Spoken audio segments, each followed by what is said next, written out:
बालको असी पढ़ी रहा हुआसीं पाठ चौथो आलमी शख्सियत गुरुदेव रविंद्रनाथ टैगोर।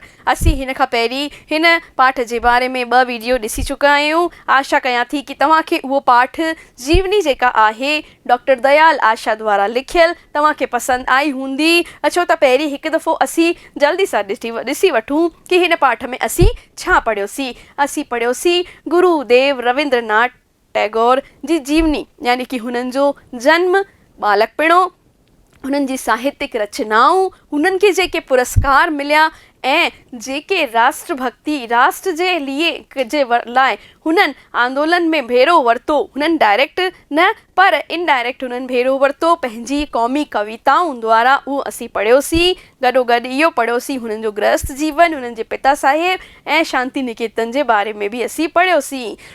जेके असांजे आज़ादीअ जा आंदोलन थी गुज़रिया आहिनि उन्हनि में देशभक्तनि पंहिंजी जान जी कुर्बानी ॾिनी। पर रविंद्रनाथ टैगोर छा कयो? हुननि पंहिंजे क़ौमी गीतनि द्वारा अहिड़ा त संदेश ॾिना बालको जो असांजे मन में देशभक्ति जी भावना अॼु बि जागी उथे थी। असांजो राष्ट्र गीत जन गण मन हिननि जे द्वारा ई लिखियो वियो आहे। हिननि खे अंग्रेज़ सरकार बि हिननि जे साहित्य खे एॾो त मञियो जो हिननि खे सर जी उपाधि ॾिनी ऐं सर जी उपाधि हिननि वापसि कई। छो वापसि कई? 1919 में जॾहिं जलियांवाला बाग जो कांड थियो हो, इन जे बारे में भी असी पढ़ियोसीं। इन जे अलावा हिननि खे साहित्य जे क्षेत्र में नोबल पुरस्कार ॾिनो वियो। पहिरां नॉन यूरोपियन हुआ जिन खे उन वक़्तु 1913 में इहो इनाम मिलियो हुओ। त ॾाढी वॾी ॻाल्हि आहे बालको इहो अंतर्राष्ट्रीय लेवल जो पुरस्कार मिलणु, छाकाणि त देश में ख्याति त जल्द मिलंदी, राज्य में पंहिंजे ॻोठ में ख्याति नामूस जल्दी मिलंदी, पर अगरि केरु असांखे अंतर्राष्ट्रीय लेवल ते सुञाणे थो तंहिंजो मतिलबु हू शख़्सियत आलमी शख़्सियत आहे। उहे न केवल गीतकार हुआ, संगीतकार हुआ, साहित्यकार हुआ, पर हिकु ॾाढा सुठा शख़्स बि हुआ। अचो बालको, इहो हिन पाठ जो टियों ऐं आख़िरी वीडियो आहे जंहिंमें असीं ॾिसंदासीं हिन पाठ जा सुवाल ऐं जवाब। हिन में जेके बि लाइनूं ॾिनल आहिनि तव्हां रूबरू कोशिशि कजो कि न लिखूं, पर जेके फैक्ट्स ॾिनल आहिनि न बालको उन्हनि खे असांखे मोड़णो न आहे, छाकाणि त सन थिया, नाला थिया, उन्हनि खे असां नथा मोड़े सघूं, पंहिंजी भाषा में बदिले नथा सघूं, उहे उअं ई रखणा आहिनि। हा, तव्हां जवाब जी भाषा बदिले लिखी सघो था। पहिरियों सुवाल जेको आहे ॾिसूं, असांखे हेठियनि सुवालनि जा जेके जवाब आहिनि से हिकु सिट में ॾियणा आहिनि। हाणे कुझु जा जवाब हिकु सिट में अची वेंदा, पर छाकाणि त असांखे फैक्ट्स सां छेड़छाड़ न करणी आहे त हुन जा जवाब 2 सिटुनि में बि थी सघनि था, त कोई दिक़त न आहे, लिखी सघूं था असां। अचो त पहिरियों सुवाल ॾिसूं कहिड़ो आहे। बापू जी रविंद्रनाथ खे श्रद्धा विचां कहिड़ो नालो ॾींदो हो? सभिनी खां पहिरीं पढ़ियो होसीं न असां, गुरुदेव। छा आहे हिन जो उत्तर, हिन जो जवाब कि बापू जी रविंद्रनाथ खे श्रद्धा विचां गुरुदेव नालो ॾिनो हो। त इहो सवाल ओॾीमहिल सम्झायो बि हो मां कि ही इम्पॉर्टेंट आहे, अची सघे थो। ॿियो सुवाल ॾिसूं बालको। टैगोर कंहिं जे जीवन जो अभ्यास कयो? अभ्यास थींदो आहे प्रैक्टिस करणु। त टैगोर ईअं न आहे कि ख़ुदि जो साहित्य लिखी छॾियो त बसि महान थी वियो। को बि साहित्यकार, विद्वान या नस्म नज़र लिखण वारा जेके बि थींदा आहिनि से ॿियनि जे साहित्य जो बि छा कंदा आहिनि बालको? अभ्यास कंदा आहिनि। त हिननि छा जो अभ्यास कयो? बंगाली साहित्य जो, मगर अंग्रेज़ी शाइरनि, लेखकनि, हिंदी संत कवियुनि जे साहित्य जो पिणु अभ्यास कयो हो। यानी कि रविंद्रनाथ टैगोर जेको आहे हिंदी जो, बंगाली जो, अंग्रेज़ी साहित्य जो बि अभ्यास कयो हो। टियों सुवाल ॾिसूं बालको। संदसि साहित्य जे रचनाउनि जी वसफ़ूं लिखो। यानी कि कहिड़ियूं कहिड़ियूं वसफ़ूं हुयूं? हिन जो बि उत्तर जवाब जेको आहे डायरेक्ट ही तव्हांजी किताब में ॾिनल आहे, सत्यम शिवम सुंदरम। हिन खे तव्हां अंडरलाइन करे छॾिजो ऐं बारको कोशिशि कजो कि पूरी सिट में जवाब ॾियो। यानी हूअं त हिन जो जवाब सिर्फ़ु सत्यम शिवम सुंदरम थी सघे थो, पर असांखे 3 अखर न लिखी अचणा आहिनि, जेके हिन जे क्वेश्चन में ई अची रहियो हो। ॾिसो छा लिखियलु आहे, हिकु सिट में ॾियो, ईअं लिखियलु आहे न, त यानी सिट में ई ॾियणो आहे, अखरनि में न ॾियणो आहे। त हिननि छा कयो? हिंदी साहित्य, अंग्रेज़ी साहित्य जो बि अभ्यास कयो। गॾोगॾु हिते बि असां पूरी सिट में हिन जो जवाबु लिखियो आहे कि हिननि जे साहित्य में सत्यम शिवम सुंदरम जूं वसफ़ूं मौजूदु आहिनि। चौथो सुवाल यानी पहिरें जो ई चौथो आहे। पहिरें जेके क्वेश्चन आहे उन में भाङा ॾिनल आहिनि, अलॻि अलॻि सुवाल ॾिनल आहिनि जंहिंजो हिकु ॿिनि सिटुनि में असांखे जवाबु लिखिणो आहे। उहो हिते असीं पहिरीं करे रहिया आहियूं। खेनि अंग्रेज़ सरकार कहिड़ो ख़िताबु ॾिनो, इहो बि बालको बिना ॾिसे तव्हां ॿुधायो कहिड़ो ख़िताबु ॾिनो। सर जी उपाधि ॾिनी। हींअर पाठ जी शुरूआति जॾहिं कईसीं असां बालको, उन वक़्तु बि असीं पढ़ियोसीं, असीं सम्झियोसीं कि जॾहिं जलियांवाला बाग जो हत्याकांड थियो त ही एॾा दुखी थी विया जो हिननि उहो सर जी उपाधि वापसि करे छॾी। ॾाढी वॾी ॻाल्हि थींदी आहे बालको कि केरु मूंखे उपाधि ॾे ऐं मां हुनखे वापसि करे छॾियां। एॾा महान ही दार्शनिक थी गुज़रिया आहिनि, चित्रकार गीतकार थी गुज़रिया आहिनि, नज़्मकार थी गुज़रिया आहिनि, जिन जी नामूस देश विदेश में हुई ऐं हिननि छा कयो कि कहिड़ी उपाधि मिली हिननि खे, सर जी ख़िताबु जेको आहे अंग्रेज़ सरकार ॾिनो। ॾाढी वॾी ॻाल्हि हूंदी हुई कि अंग्रेज़ सरकार कंहिं हिंदूअ खे उपाधि ॾिए उन वक़्तु, छाकाणि त अंग्रेज़नि जी सरकार हुई त हू अंग्रेज़नि खे ई जेको आहे इम्पोर्टेंस ॾींदी हुई, उन्हनि खे महत्व ॾींदी हुई, उन्हनि खे वधाइण जी कोशिशि कई। पर हिननि जो साहित्य अहिड़ो त उम्दा हो जो हिननि जी जेकी आहे ॼाण अंग्रेज़ सरकार खे बि पई ऐं हुननि हिन खे छा उपाधि ॾिनी, सर जी उपाधि ॾिनी। हाणे ही पहिरियों सुवाल हो जंहिंमें 4 सुवाल असांखे ॾिनल हुआ, जंहिंजो शॉर्ट में यानी 2 सिटुनि में हिकु सिट में असांखे जवाबु लिखिणो हो। अचो त हाणे वॾनि सुवालनि जी तरफ़ वधूं था ऐं हिननि जो आंसर असांखे डिटेल में ॾियणो आहे बालको। हिते ॾिसो लिखियलु आहे हेठियुनि सुवालनि जा जवाबु ॾियो, यानी असांखे शब्द न लिखियल आहिनि, अखर न लिखियल आहिनि। अगरि लिखियलु हुजे हा कि 50 शब्दनि में ॾियो, अखरनि में ॾियो या 100 अखरनि में ॾियो त असां वरी बि हुनखे सोचूं हा। पहिरीं तव्हां इम्तिहाननि में ॾिसिजो कि सुवालनि खां पहिरीं छा लिखियलु आहे। इहो लिखियलु आहे कि हिकु सिट में ॾियणो आहे त हिकु या 2 सिटुनि में ॾिजो, वधीक असांखे जवाबु न लिखिणो आहे डिटेल में। ऐं कोशिशि कजो कि वर्ड लिमिट खे तव्हां ध्यान में रखो। अगरि अचे कि हिकु पेज में ॾियो त एग्ज़ाम जी कॉपी जो जेको पूरो पेज थींदो आहे उहो तव्हांखे जवाबु लिखी अचिणो आहे।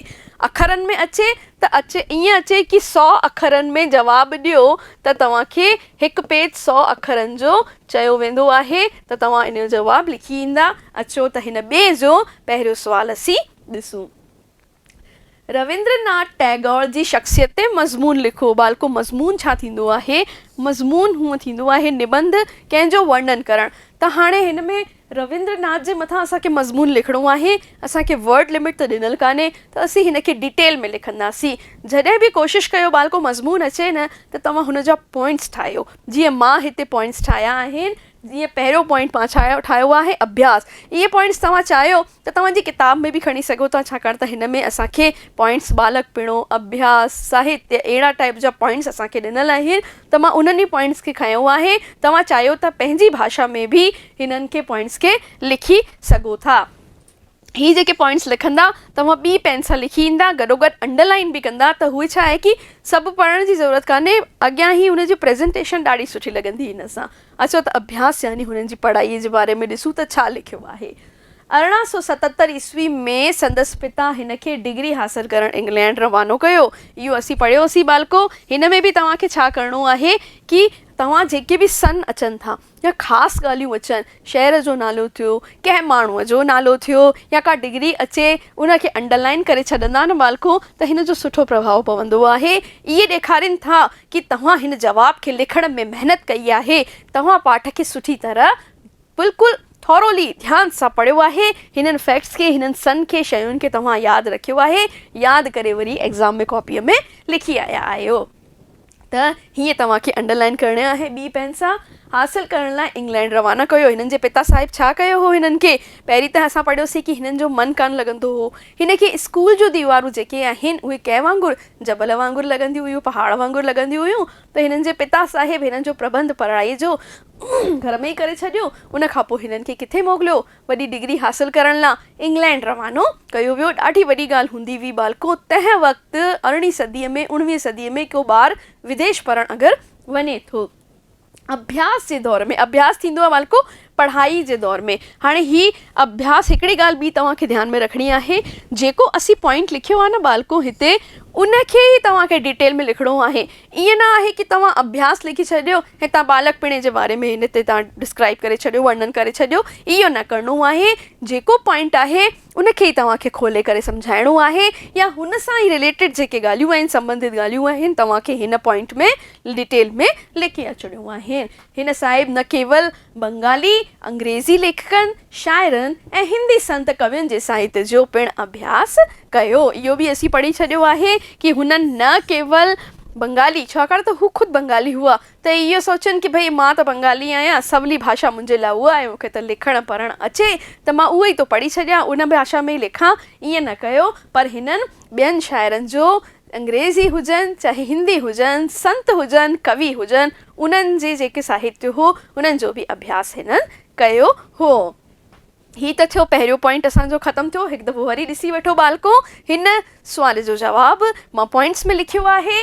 पहिरीं हीअं तव्हां चाहियो त हिकु लाइन मथे बि लिखी सघो था त रविंद्रनाथ टैगोर जी शख़्सियत जे बारे में विस्तार सां हिन रीति आहे, पोइ असां पॉइंट शुरू करे सघूं था। हिकु लाइन हिते तव्हां जोड़े सघो था, पोइ पॉइंट्स लिखी सघूं था। पहिरियों पॉइंट ॾिसो, असीं ॿी पेन सां लिखियोसीं, मेन जेके ख़ासि पॉइंट हूंदा आहिनि उन्हनि खे असीं अंडरलाइन कंदा आहियूं। हाणे वधूं था ॿिए पॉइंट जी तरफ़, जेको आहे साहित्यकार। इहो बि तव्हांजी किताब मां ई मां खयो आहे। साहित्यकार मतिलबु कहिड़ी कहिड़ी साहित्यिक रचनाऊं हुननि कयूं आहिनि। गुरुदेव जे साहित्य में सत्यम, शिवम, सुंदरम, इहे टे ई वसफ़ूं मौजूदु आहिनि। संदसि रचनाउनि में विंदर बि आहे त सिख्या बि आहे। इहो बि असांजो पढ़ियल आहे कि मनोरंजन विंदर बि आहे त सिख्या बि आहे। ईअं न आहे कि बोरिंग सो साहित्य आहे कि बसि इहो कयो, इहो न कयो, इहो ई आहे, पर हुनखे पढ़ण में मज़ो बि ईंदो आहे। यथार्थवाद ऐं आदर्शवाद जो छा आहे, सामंजस्य समन्वय बि हुन में असांखे ॾिसण लाइ मिले थो। यानी कि हुननि जे साहित्य में ॾाढो वॾो डिटेल में तव्हांजी किताब में ॾिनल आहे, पर हुन मां चंद लाइनूं 5 या 7 जेके बि तव्हां लिखणु चाहियो था उहे हिते सेलेक्ट करे, मेन ख़ासि जेके कि तव्हांखे लॻनि कि हा ख़ासि करे इहे आहिनि ई हिन पॉइंट सां रिलेटेड, उहे तव्हांखे हिते लिखणियूं आहिनि। गॾोगॾु तव्हांखे वर्ड लिमिट जो बि ध्यानु रखिणो आहे। 100 अखरनि जो अगरि जवाबु अचे थो त जेको हिते मां जवाबु लिखी रखियो आहे उहो काफ़ी आहे। अगरि हुन खां मथे अचे त तव्हां हिन खे ॿियो विस्तार सां अॻियां 2-3 लाइनूं हेठां ॿियूं जोड़े सघो था। टियों आहे क़ौमी गीत। क़ौमी थींदो आहे बालको देशभक्ति। असीं पिणु पढ़ियो होसीं कि हुननि महात्मा गांधी वांगुरु डायरेक्ट सियासत में भेरो न वरितो, पर हुननि छा कयो, हुननि पंहिंजे क़ौमी गीतनि, देशभक्ति जे गीत नज़्म जो अहिड़ो त असांजे मथां असरु कयो कि असां भारतीयुनि में देशभक्ति जी भावना जागृत थी। ऐं उहा कीअं थी, अचो हिन में विस्तार सां ॾिसूं त मां हिन जो जवाबु छा लिखियो आहे। रवि बाबू, हिकिड़ी ॻाल्हि ॿी बालको, हिते असांखे ही डायरेक्ट अहिड़ो अखर न लिखिणो आहे जेको कि असांखे ॾिनल आहे। असीं हिते रविंद्रनाथ टैगोर लिखंदासीं या गुरुदेव असीं हिन जी जॻह ते लिखी सघूं था। इहो किताब जो ई अखर मूं खयो आहे, पर असीं एग्ज़ाम में इहो अखर न लिखंदासीं। हिकु रहस्यवादी कवि हो, पर साण साण बालको थींदो आहे गॾोगॾु पंहिंजे युग मतिलबु कि हुन वक़्त जी, यानी हुन जेके वक़्तु आहे, यानी कि ईअं न आहे कि केवल परमात्मा सां हीअं मिलो, परमात्मा सां हूअ मिलो, परमात्मा सां मिलण जा रस्ता ॿुधाया आहिनि, पर हुन वक़्तु जेकी सियासत हली रही हुई, जेकी ॻाल्हियूं हली रहियूं हुयूं, तंहिंखे कंटेम्पररी चइबो आहे बालको। हुन वक़्त जूं जेके ॻाल्हियूं हुयूं हुनखे बि पंहिंजे साहित्य में छा कयो आहे, हुननि तर्जुमानो यानी अनुवाद कयो आहे। अनुवाद यानी ट्रांसलेशन, यानी हिकु भाषा मां ॿी भाषा में हुननि अनुवाद कयो आहे। असांजो राष्ट्रीय गीत कंहिं लिखियो आहे बालको? रविंद्रनाथ, गुरुदेव रविंद्रनाथ असांजो राष्ट्रीय गीत जन गण मन अधिनायक भी हिननि जी ई देन आहे। त हीअ छा कयूं, मां ख़ासि ॻाल्हियूं खणी छॾियूं, छाकाणि किताब में क़ौमी गीतनि जो ॾाढो वॾो पॉइंट ॾिनल आहे, पर कुझु ख़ासि ॻाल्हियूं खयूं ऐं हुते हीअ लिखी आहिनि। चौथों आहे वसुधैव कुटुंबकम जी भावना, यानी कि छा चवंदा हुए कि सॼो जेको विश्व आहे उहो हिकु परिवार जे हिसाब सां मिसल ई आहे। मुंहिंजे लाइ त मुंहिंजो विश्व मुंहिंजो परिवार ई आहे। गुरुदेव लाइ सारो संसार पंहिंजो परिवार हो। जॾहिं जॾहिं हू विदेश में वियो तॾहिं हिन उते भारतीय संस्कृति ऐं सभ्यता जो संदेश सुणायो। असीं पढ़ियोसीं कि हू न केवल देश में भारत में रही करे पंहिंजे साहित्य खे हुननि ख़ुशबू फैलाई, पर विदेश बि विया ऐं उतां जे माण्हुनि ते बि असरु विधो हो। हाणे ही सुवाल ख़तमु थियो हिते ॿियो, हिन में 4 पॉइंट जेके मां लिखिया हुआ बालको, त आशा कयां थी तव्हां कॉपी खणी वेठा आहियो ऐं गॾो लिखंदा बि पिया वञो ऐं सम्झंदा बि पिया वञो कि छा छा पॉइंट्स आहिनि जेके तव्हांखे ध्यानु रखणियूं आहिनि। अचो त ॿिए सुवाल जी तरफ़ वधूं। इहो आहे संदन बाल जीवन कीअं गुज़रियो। इहो ॿिए सुवाल जो ॿियो ई आहे। हिन जो बि उत्तर जवाबु असांखे डिटेल में लिखणो आहे। बाल जीवन जे बारे में असीं छा पढ़ियो आहे, पहिरीं त सुवाल सम्झी वठूं कि हिन जेको सुवाल आहे हुन में असांखे केवल गुरुदेव रविंद्रनाथ जे बारे में जे बालकपिणे जे बारे में ई असांखे लिखणो आहे, ॿियो कुझु न लिखणो आहे। गुरुदेव रविंद्रनाथ टैगोर जो जन्म, हाणे जन्म खां ई शुरू कंदासीं तॾहिं त बालकपिणे ते ईंदासीं। कॾहिं थियो? 7 मई 1861 में। ही इम्पॉर्टेंट फैक्ट आहे, तंहिं करे हिनखे असीं छा कंदासीं, अंडरलाइन कंदासीं। ऐं किथे थियो? बंगाल प्रांत में देवेंद्रनाथ ठाकुर, संदसि पिता साहिब जो नालो हो देवेंद्रनाथ ठाकुर जे घर में थियो। ऐं कॾहिं थियो? 7 मई 1861 ईस्वी में। संदसि घर में कहिड़ो वायुमंडल हो, वातावरण हो? धार्मिक वायुमंडल हो। हू भारतीय संस्कृति जे शुद्ध वातावरण में पलियो हो। खेसि स्कूल जूं 4 दीवारियूं जबल वांगुरु पहाड़ वांगुरु लॻंदियूं हुयूं। इन करे हुनजी पढ़ाईअ जो प्रबंध घर में ई कयो वियो हो। ऐं इहे जेके लाइनूं आहिनि बालको, इहो तव्हांजे बालकपिणो ऐं अभ्यास वारे पॉइंट मां ई खयूं आहिनि। त पोइ त अभ्यास जे बारे में शुरू थो थिए, पहिरीं बालकपिणे जे बारे में इहे लाइनूं ॾिनल आहिनि त इहे हिन जो जवाबु थींदियूं। 1877 ईस्वी में संदसि पिता हिन खे डिग्री हासिल करण लाइ किथे रवानो कयो? इंग्लैंड रवानो कयो। त हीअ थियो हिननि जे बालकपिणे जे बारे में जेको यानी बाल जीवन जे बारे में कीअं लिखियलु आहे। स्कूल ताईं जी लाइफ कीअं हूंदी आहे, बालकपिणे वारी ई हूंदी आहे। त हिननि खे किथे मोकिलियो वियो? वॾी पढ़ाई करण लाइ त ॿाहिरि मोकिलियो वियो, पर पहिरीं हिननि जे पढ़ाईअ जो प्रबंध घर में ई कयो वियो। हिननि जे जन्म जे बारे में लिखिणो आहे, हिननि जे पिता जो नालो ॾिनल आहे। इहे सभु ॻाल्हियूं असांखे हिन ॿिए सुवाल जे जवाब में लिखणियूं आहिनि। अचो त टे सुवाल जी तरफ़ वधूं। पहिरीं पढ़ंदासीं असीं सुवाल ऐं सम्झंदासीं सुवाल खे कि सुवाल छा लिखियलु आहे, पोइ ई हुनजे जवाब जी तरफ़ असीं वधंदासीं। टैगोर हिकु श्रेष्ठ साहित्यकार हो, सो कीअं? हाणे हिते असांखे छा ॿुधाइणो आहे बालको? संदसि साहित्यिक रचनाउनि जे बारे में ॿुधाइणो आहे। छाकाणि त हिन जे क्वेश्चन में ई अचे पियो कि श्रेष्ठ साहित्यकार हुआ से कीअं। इहो बि असीं छा करे रहिया आहियूं, पढ़ी चुका आहियूं पहिरीं। त अचो त हिन जो जवाबु ॾिसूं। ॾाढो आसान आहे।